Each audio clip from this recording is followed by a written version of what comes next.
The mist clings to the river like smoke from dying embers, and Aiyana knows today will shatter everything.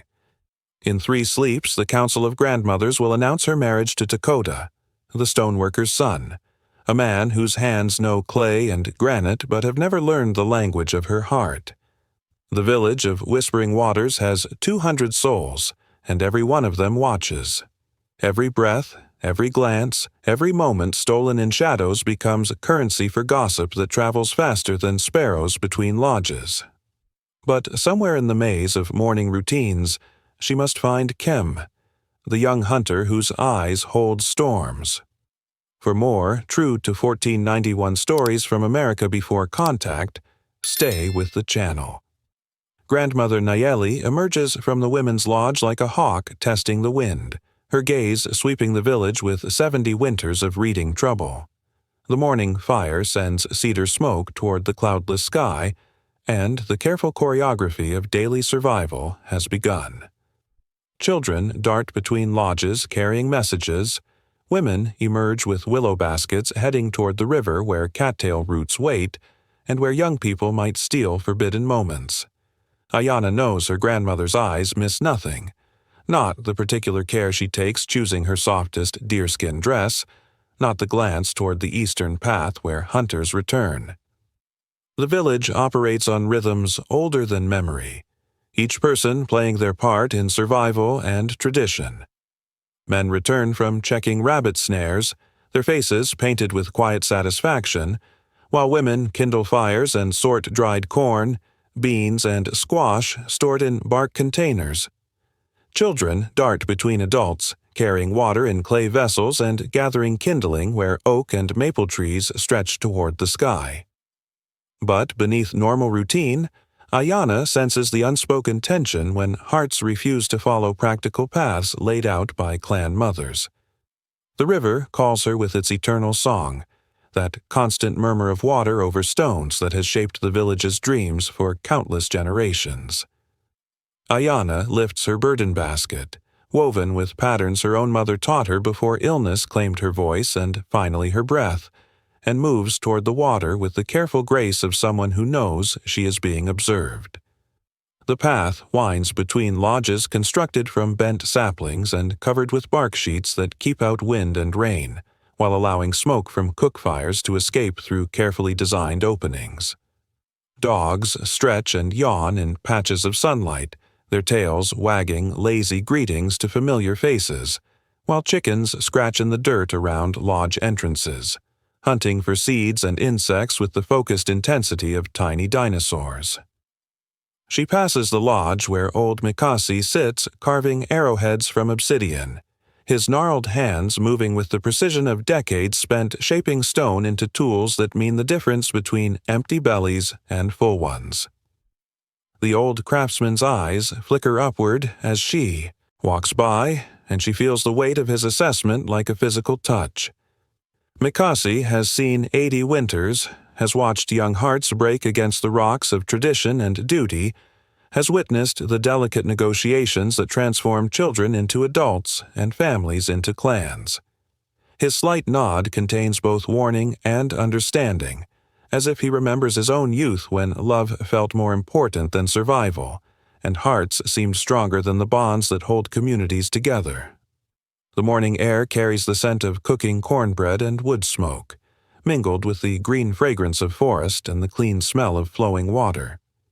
Aiyana adjusts her burden basket and continues toward the river, each step taking her closer to the place where work and longing intersect, where the simple act of gathering cattail roots might provide the excuse she needs to speak with Keme. Her heart beats against her ribs like a trapped bird, but her face remains composed, trained from childhood to reveal nothing that might bring shame to her family or provide ammunition for the network of grandmothers who seem to exist primarily to ensure that young people follow the ancient patterns that have kept the village strong through countless seasons of plenty and want.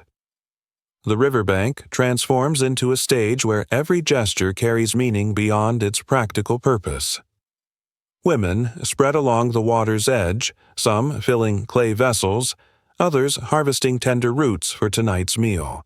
The river runs clear and cold, fed by springs from deep earth. Willows bend toward the water, their branches creating curtains that might hide whispered conversations. Cattails stand tall in marshy areas, their seed heads releasing white down that drifts like tiny prayers. Aiyana wades into the shallows, feeling the cold water shock her feet and ankles, and begins the rhythmic work of digging cattail roots from the soft mud. Her hands know this task from years of practice, how to feel for the thick, starchy roots that will provide nourishment when cooked and ground into flour. Around her, other women work with the same focused efficiency, but their conversation flows like the water itself, carrying news and opinions from lodge to lodge. She listens with half her attention while scanning the forest edge for any sign of returning hunters, her heart jumping at every movement in the tree line. Then she sees him. Keme emerges from the forest path with 3 other hunters, bow across his shoulder and rabbits at his belt. Morning light catches the copper of his skin and the blue-black shine of his hair, bound with a leather cord decorated with shells. His eyes find hers across the water, and for a moment her careful mask slips, revealing the depth of longing hidden behind dutiful smiles. The connection between them spans the distance like lightning, quick and dangerous. The other hunters disperse toward their lodges, carrying their contributions to families who depend on their skill with bow and spear. But Keme moves toward the water, ostensibly to drink and wash his hands, but really to narrow the distance between himself and the woman whose presence makes his chest tight with feelings he cannot speak aloud. The village maintains strict protocols about unmarried young people, especially when marriage negotiations have already begun, and the penalty for improper behavior can range from public shame to exile from the only community they have ever known. Yet here they are, drawn together like moths to flame, unable to resist the pull that seems stronger than wisdom or tradition or the weight of family expectations. Aiyana continues her work, digging roots with mechanical precision while every nerve in her body focuses on Keme's approach. The other women continue their tasks and conversation, but she senses their awareness like heat from a fire, the way people always know when something interesting might be about to happen. Grandmother Selu, who has appointed herself guardian of young people's morality, looks up from her basket weaving and watches with eyes sharp as flint. The old woman's expression reveals nothing, but Aiyana knows that every detail of this moment will be examined, discussed, and potentially reported to the Council of Grandmothers if anything seems inappropriate. Keme kneels by the water's edge, cupping the clear liquid in his hands and drinking with the exaggerated care of someone who needs an excuse to linger. When he speaks, his voice carries only far enough for Aiyana to hear, pitched low beneath the sound of flowing water and women's conversation. "The rabbits ran strange patterns today," he says, and she understands that he speaks in the metaphors they have developed over stolen moments, careful words that mean one thing to listening ears and something entirely different to hearts that have learned to communicate in code. They led us toward the old oak grove, where the wildflowers bloom early. The old oak grove sits half a day's walk from the village, a place where ancient trees create a cathedral of green light and where spring flowers carpet the ground in brilliant colors. It is also a place where 2 young people might speak freely, away from the constant surveillance that makes every glance dangerous and every word a potential weapon in the hands of those who believe that duty should always triumph over desire. Aiyana's fingers tremble as she continues digging roots, and she hopes the movement looks like response to cold water rather than the effect of hope and fear warring in her chest. Back in the village center, the Council of Grandmothers has begun their daily gathering. 7 women whose combined wisdom spans more than 4 centuries.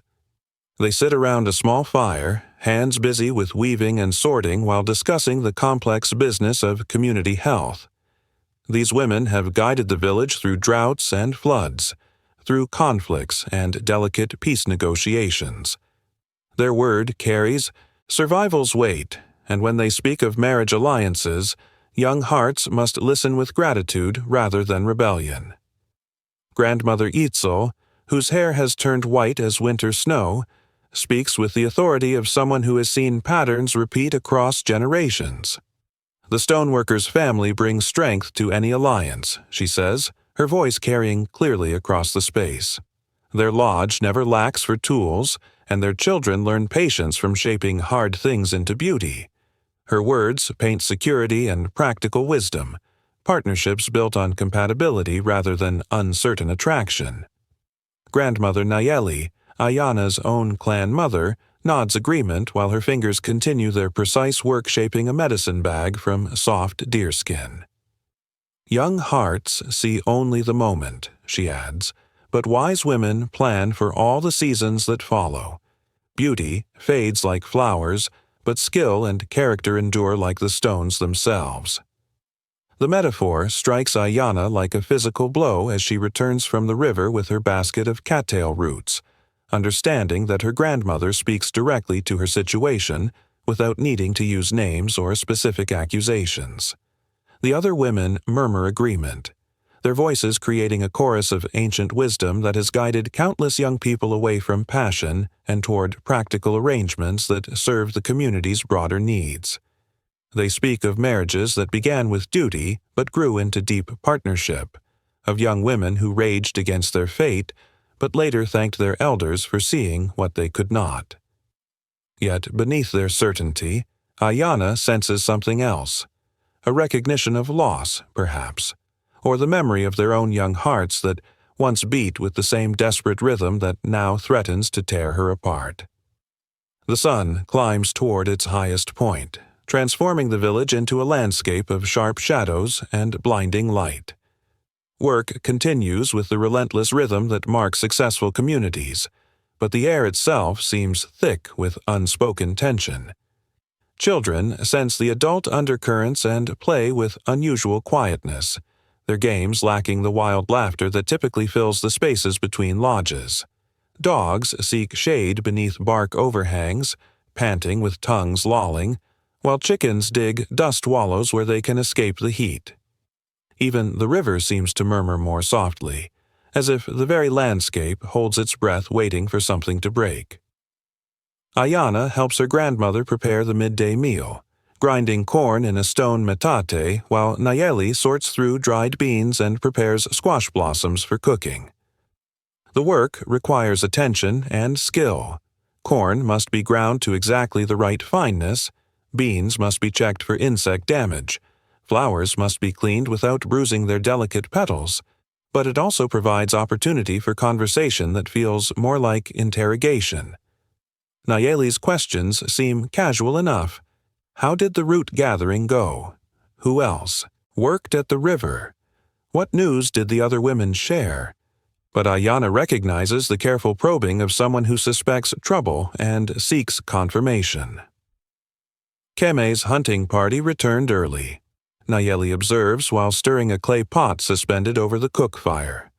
The comment hangs in the air like smoke, neither accusation nor innocent observation, waiting for Aiyana's response to reveal her thoughts. His father speaks well of his skills, says he reads animal signs like other men read the sky for weather. Such abilities serve a family well when winter hunger threatens. The implications twist through the statement like smoke through wind-still air. Keme would make a good husband, but not for someone already promised to another family's son. The grinding stone feels heavy in Aiyana's hands as she works the corn, each circular motion a meditation on the impossible choices that face young hearts caught between desire and duty. She wants to ask her grandmother about her own youth, whether she too felt the pull of attraction towards someone forbidden, whether the marriage that produced Aiyana's mother began with love or simple acceptance of family wisdom. But such questions risk revealing too much of her own inner rebellion, and she has learned that sometimes silence protects better than honesty. Afternoon brings the ritual of storytelling, when elders share the old tales that carry the accumulated wisdom of generations. The village gathers in a loose circle around the central fire, work temporarily set aside for the equally important business of maintaining cultural memory. Children sit cross-legged in the front, their eyes wide with anticipation, while adults arrange themselves according to family groups and social standing. The stories serve multiple purposes: entertainment, education, moral instruction, but they also provide a socially acceptable way to comment on current situations without direct confrontation. Old Mikasi, whose morning had been spent shaping stone into arrowheads, now shapes words into stories with the same precision and purpose. His voice carries the rhythm of oral tradition, the cadences that help listeners remember details across years and decades. Today, he chooses the tale of Two Hearts Woman, the young hunter who fell in love with a star but learned that some desires lead to destruction rather than fulfillment. The story unfolds with familiar beats: attraction, pursuit, warning, tragedy. But Mikasi's emphasis falls on the wisdom of accepting limitation and the danger of reaching for things that belong to different worlds. As the story reaches its climax, where Two Hearts Woman discovers that her star lover's touch burns like fire and his kiss tastes of ice, Aiyana feels every eye in the gathering flicker toward her. The metaphor strikes with surgical precision. Some attractions, no matter how powerful, lead to pain rather than happiness. The lesson embedded in the ancient tale speaks directly to her situation, and she understands that the story represents both warning and final opportunity to choose wisdom over desire. But then her eyes find Keme across the circle, and she sees in his expression the same recognition, the same understanding of the message, and the same quiet rebellion against the assumption that they lack the strength to forge their own path. His slight nod carries a weight of determination that makes her heart race and her resolve strengthen. In that moment, surrounded by the voices of tradition and the weight of community expectation, they make a choice that will reshape both their futures. The storytelling ends with formal words: "May the ancestors guide our steps, may wisdom light our paths, may the community endure." But as people disperse, a different communication begins. Glances replace words, subtle gestures convey messages, voices cannot safely speak, and the village transforms into a stage where every movement carries potential meaning. Aiyana helps bank the central fire for the night, covering glowing coals with ash so they will survive until morning rekindling. The task requires careful attention. Too much ash smothers the fire completely, too little allows it to burn through fuel and die during the cold hours, but her hands work from memory while her mind focuses on the signals passing between herself and Keme. He speaks casually with other hunters, discussing tomorrow's plans and the signs they read in forest and stream, but his words carry double meanings for ears trained to listen. "The old oak grove shows sign of deer," he mentions while checking his bowstring for wear. Fresh tracks near the spring, probably a small herd moving through, worth investigating before they travel too far.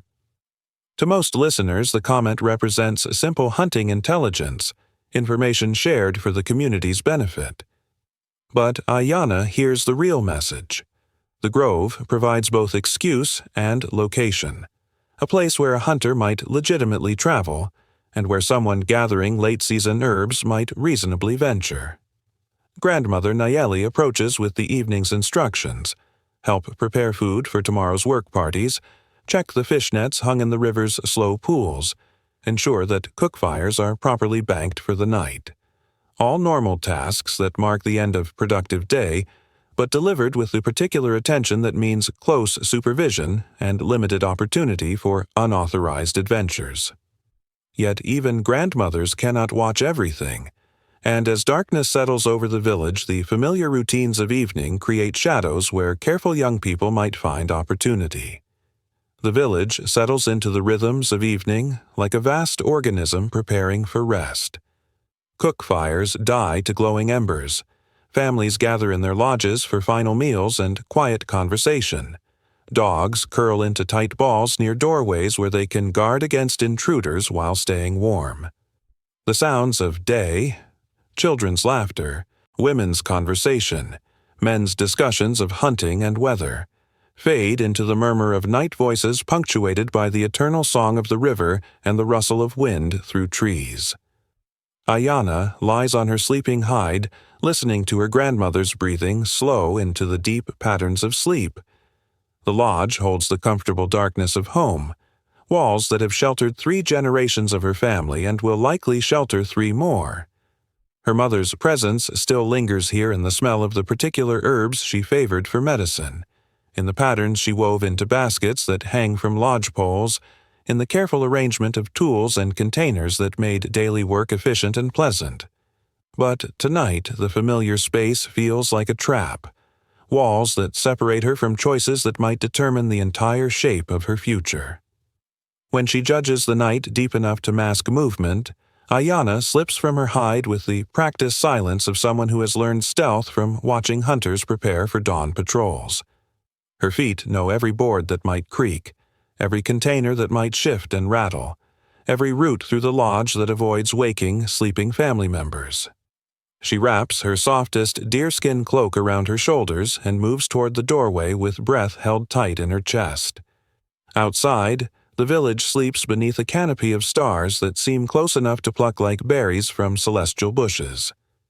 The moon hangs half full above the tree line, providing enough light for careful navigation while leaving pockets of shadow deep enough to hide unauthorized movement. Night-hunting owls call from the forest, their voices carrying across the stillness with ancient authority, while the river continues its eternal conversation with stones and banks. The air smells of cooling earth and the green promise of early autumn, tinged with the fading smoke of banked fires. The path to the old oak grove seems longer in darkness, each landmark transformed into mystery. Aiyana moves with careful steps, reading ground through her feet and navigating by stars through the canopy. Branches brush her face like gentle fingers, but she continues with determination, understanding that this night will determine whether her life follows others' paths or her heart's demands. The grove opens before her like a natural cathedral, ancient oaks spreading arms in welcome. Moonlight filters through leaves, creating shifting silver patterns on ground carpeted with fallen leaves. The silence feels different here, deeper, older, charged with presence of trees that have witnessed centuries of human drama.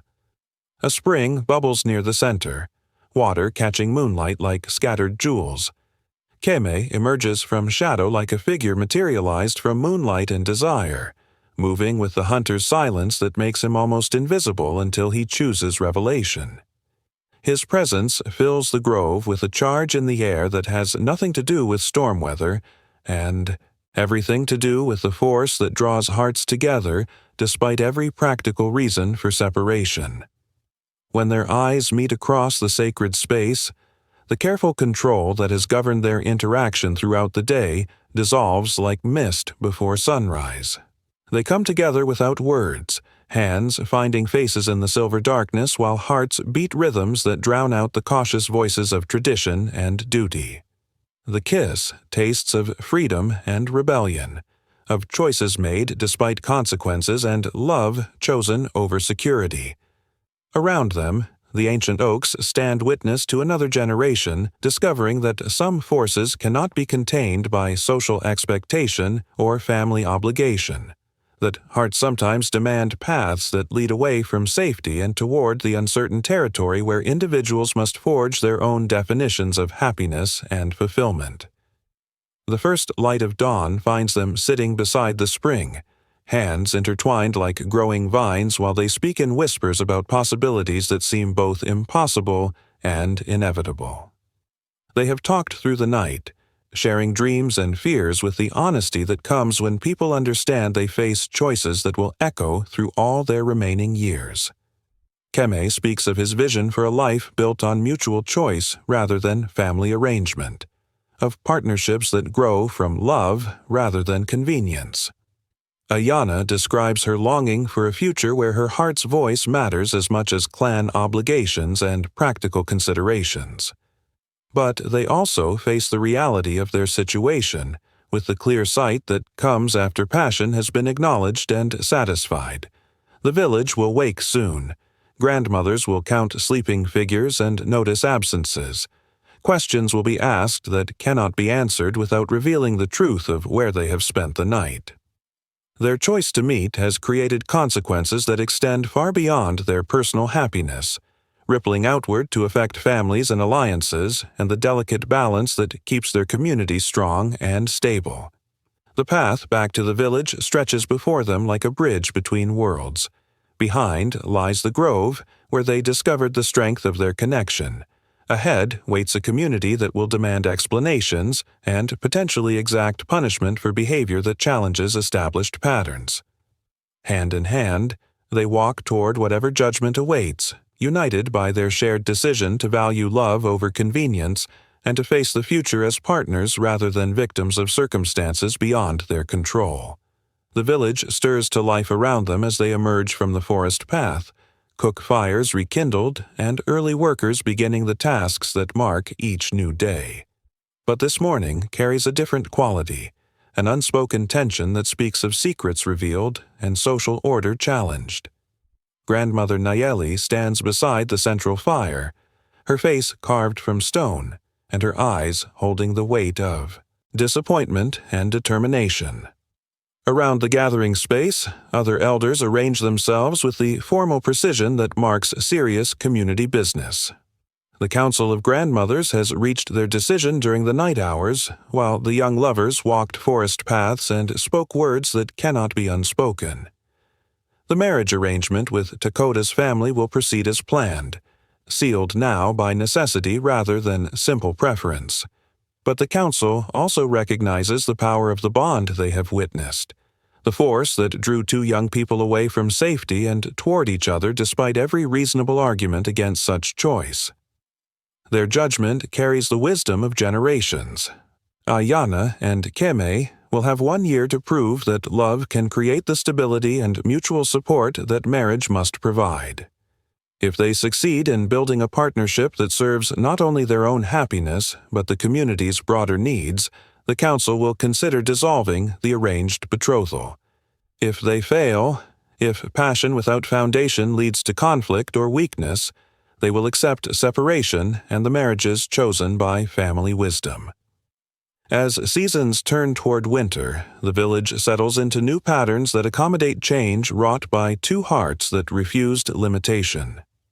Aiyana and Keme work side by side, their partnership tested by survival's demands and elders' scrutiny. They tend fish nets, process food for winter, share the 1,000 tasks that make life possible where cooperation means survival.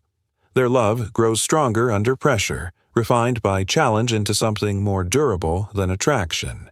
They learn to communicate with the efficiency of true understanding, and their lodge becomes known for harmony. Gradually, even opposing grandmothers acknowledge the strength they have forged. By spring's return, the Council renders final judgment. The arranged marriage dissolves in favor of the partnership that proved itself through testing. Love, they acknowledge, can create marriage's foundation when it serves community needs alongside individual desires. The village endures, its patterns adjusted to accommodate hearts that cannot be contained by tradition, recognizing that sometimes wisdom means letting love prove its strength. In years that follow, other young people will remember Aiyana and Keme, who believed hearts could choose while still serving the community that shaped them.